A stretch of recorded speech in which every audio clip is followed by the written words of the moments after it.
Today's Sunshine Note is titled, Life's Better in the Vineyard.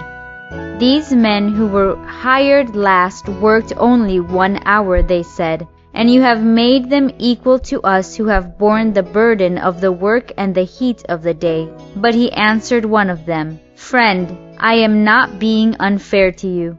Matthew chapter 20, verses 12 and 13. On a plane headed for Greece, the distinguished gentleman graciously approached TV star Telly Savalas in first class and asked him for his autograph, claiming his daughter was a great fan.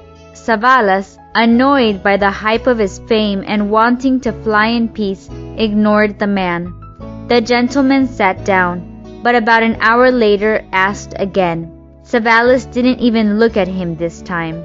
Just as the flight was preparing to descend into Greece, the man asked for the autograph one more time, stressing how his daughter would simply treasure it. Again, Savalas didn't give him the time of day. When the plane finally landed, as he told the story to Johnny Carson on The Late Show, Savalas looked out his window and saw an interesting sight. A red carpet rolled out to the plane steps, big fancy cars and crowds of people waving flags.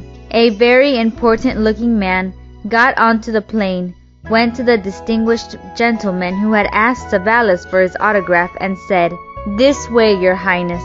Savalas said his heart just sank. He had been flying with the King of Greece, the King. He could have enjoyed him all this time, gotten to know him, but he was too stuck on himself even to give him the time of day. What precious time he wasted. Jesus once told a story that has to do with wasted time, but you might not ever have heard it that way before. The story of the vineyard workers features a man who hires people at all hours of the day, some very early, others at the last hour, but pays them all the exact same wages. The ones who'd worked all day long were mad. This parable is about salvation. Some walk with Jesus all their lives, and some sneak in at the last hour, but the end reward is the same.